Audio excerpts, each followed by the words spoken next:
Article की series में आज हम आर्टिकल 19 के बारे में बात करते हैं।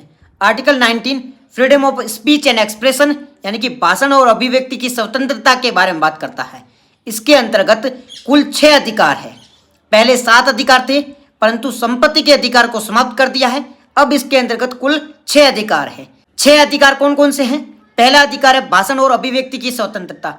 इसके अंतर्गत आप कोई भी भाषण दे सकते हो, कुछ भी बोल सकते हो, कुछ भी लिख सकते हो, इसके बारे में बात कही गई है। दूसरा अधिकार है शांतिपूर्ण ढंग से सभा आयोजित करने का अधिकार, यानी कि असेंबल होने का अधिकार। इसके अंतर्गत आप सभा आयोजित कर सकते हो, एक जगह इकट्ठा हो सकते हो। तीसरा अधिकार है एसोसिएशन बनाने का अधिकार, यानी कि संघ बनाने का अधिकार। इसके अंतर्गत आप कोई भी पार्टी बना सकते हो, कोई भी संघ बना सकते हो।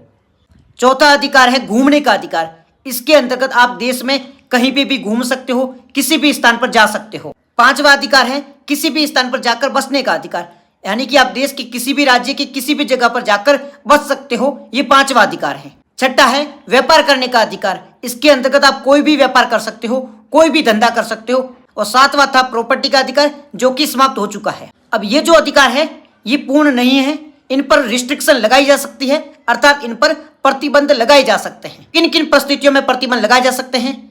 जैसे बात करते हैं पहले अधिकार की, जिसमें भाषण और अभिव्यक्ति की स्वतंत्रता की बात कही गई थी, तो जन सुरक्षा और राष्ट्र सुरक्षा की स्थिति में इस पर प्रतिबंध लगाया जा सकता है। दूसरा था सभा बनाने का अधिकार, तो नैतिकता और कानून व्यवस्था बनाए रखने के लिए इस पर प्रतिबंध लगाया जा सकता है। तीसरा था संघ बनाने का अधिकार, तो देश की एकता और सुरक्षा की दृष्टि से इस पर प्रतिबंध लगाया जा सकता है। चौथा और पांचवा था घूमने और किसी स्थान पर बसने का अधिकार, तो जनजातीय क्षेत्रों में जाने से किसी व्यक्ति को रोका जा सकता है। और लास्ट था व्यापार करने का अधिकार, तो इस पर लाइसेंसिंग लगाया जा सकता है। और साथ ही साथ में जन सुरक्षा को देखते हुए इस पर भी प्रतिबंध लगाया जा सकता है। जैसे कोई व्यक्ति मन चाहे तब हथियारों का व्यापार नहीं कर सकता है। अब ये जो आर्टिकल 19 है ये केवल भारतीयों के लिए है, फॉरेनर के लिए अवेलेबल नहीं है।